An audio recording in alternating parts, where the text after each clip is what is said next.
This podcast is protected under the laws of the United States and other countries. Unauthorized duplication, distribution, or exhibition may result in civil liability, criminal prosecution, and the wrath of the tall man. Boy! And welcome back to NinetyForChill, the podcast. This is your host, Cool Movies Darth. The letterbox handle is CM Darth. And right now I'm actually recording in beautiful Evanston, Illinois. I'm not going to really speak too highly of the hotel room, but I digress. It's just a little tight. I might have a history at the company, so it's kind of subpar, but to their standards, I should say. I'm not going to dispute the service, just the room design, I suppose. And what the bloody hell is a Philips TV doing in here? What I'm doing is basically making sure my computer's still working, because I may have used it to prop up my pillow during my 3-movie break in the Norris Auditorium at Northwestern. I believe it's the Norris building, the McCormick Auditorium, something along those lines. I was at B-Fest, so I was there for all 24 hours. After one movie, I had to go and say, I'm just going to check out till Showdown in Little Tokyo. So that's the kind of experience you can get at B-Fest. I mean, it was a lot of fun, and I'll go and just chat up some of the movies when I get back. Put on your dancing wheels and see how good it feels to get down to Skate Town, USA. It's the rock and roller disco movie where rivals meet in wheel-to-wheel combat. And lovers find heaven on wheels. Skate Town, USA, the movie sensation that's sweeping the nation. Rated PG. Coming soon to a theater near you. Check newspaper for local listings. Little Hand says it's time to rock and roll. Bring the noise. Now, I'm going to say that probably the best movie out of the B-Fest this year would have been Master of the Flying Guillotine, a Hong Kong action movie from 1976, I believe, which inspired the Street Fighter known as Dalsim. It's weird when you have Asian cultures just mocking other Asian cultures. I guess it's kind of like how, as an Anglophile, I like to pick on the Irish, but in jest. I don't know how much jest as they went after the Thais and the Indians. But it's an excellent movie. I mean, at least conceptually, so many things you could do with that.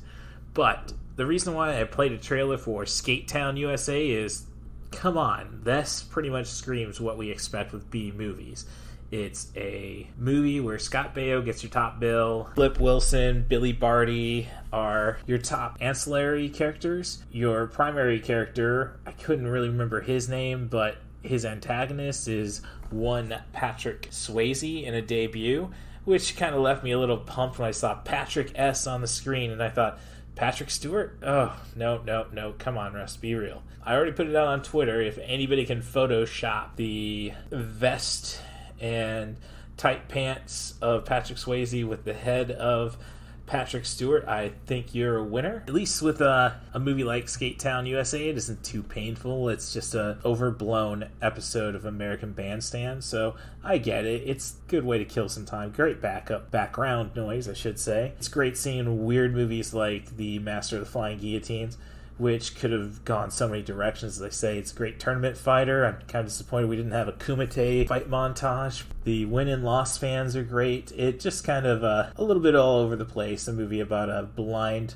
monk who is hunting down resistors to the Ming Dynasty that's just been installed, and his top target is a one-armed boxer. The Flying Guillotine, basically it's a net that catches your head and then rips it off. That's what you got in that film. That's the most promising, the most awesome film I got out of it. Return to Oz was on this weekend's agenda, and I summed that up as what if it was Labyrinth, except instead of Muppets, it's Cirque du Soleil. I think it's definitely, well, it's weird because it's definitely not the wholesome movie that the original Wizard of Oz is. I don't think we're ever going to get that again, though. And with what Judy Garland went through to make that movie, I don't think we really should. This is the Oz that I think they were talking about in Blade Trinity, and I dug it. The main draw for me and what I woke up from my 3-movie nap, the movies I missed was an anti-marijuana movie, a Dr. X movie. kind of sad I didn't have the energy for Hercules in New York with Arnold Schwarzenegger, but I was there pretty much for Showdown in Little Tokyo. If it didn't have Showdown in Little Tokyo, I probably would have been a little more hesitant about booking a room tonight.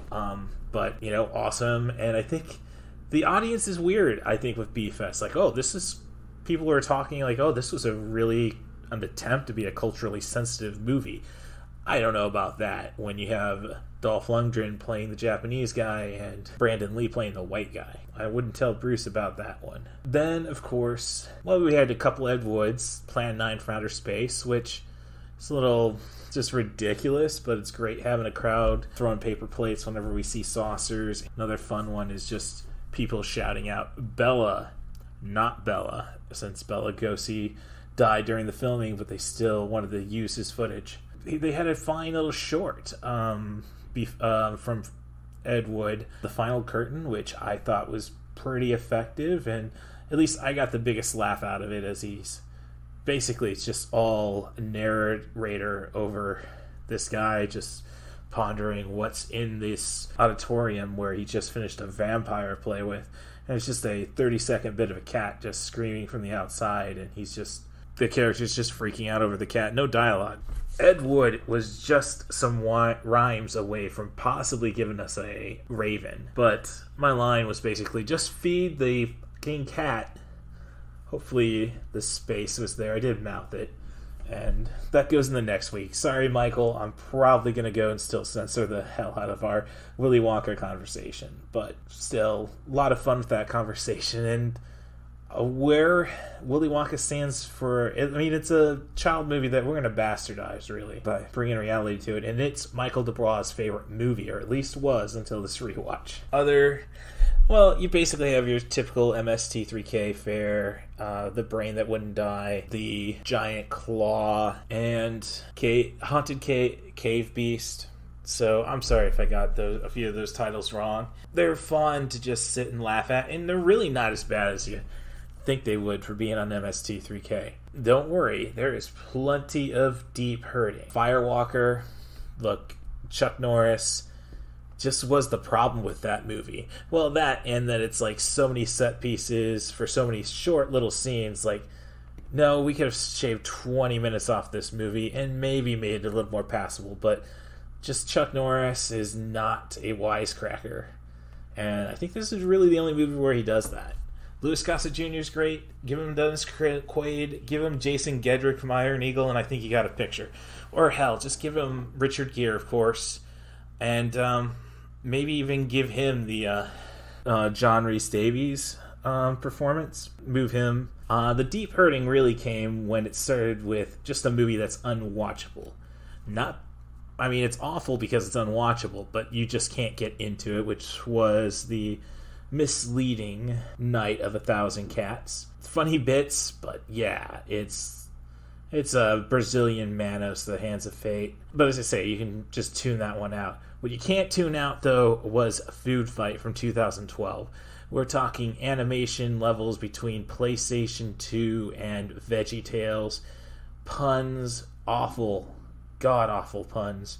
Every other line of dialogue, and never mind the voice actors are just really phoning it in. Charlie Sheen as your lead detective dog, Wayne Brady being Wayne Brady, and a love interest as Hilary Duff. And it's like, just way too creepy.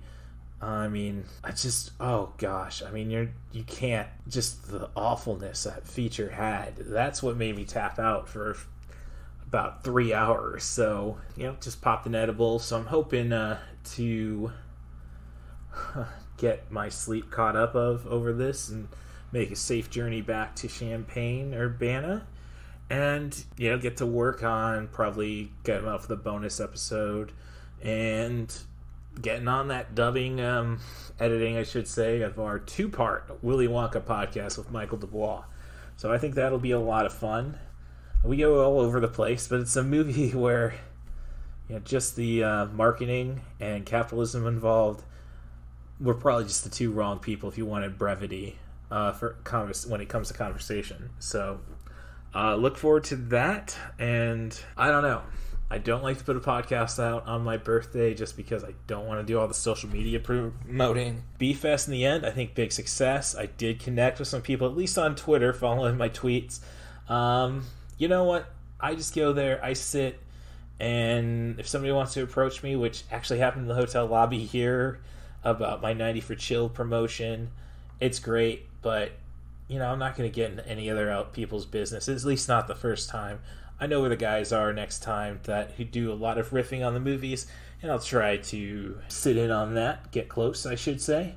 So, with all that said, if you want to be on our podcast, though, especially if you saw me at B-Fest, everybody saw me when I walked down to pick up my raffle prize of soon-to-be-released Shaw Brother Blu-rays, a copy of The New York Ripper, and I think Apocalypse Texas 2040, something like that. It's a Joe D'Amato movie, so I'm going to have fun with that one way or another. Fulci, D'Amato, and just classic Shaw Brothers.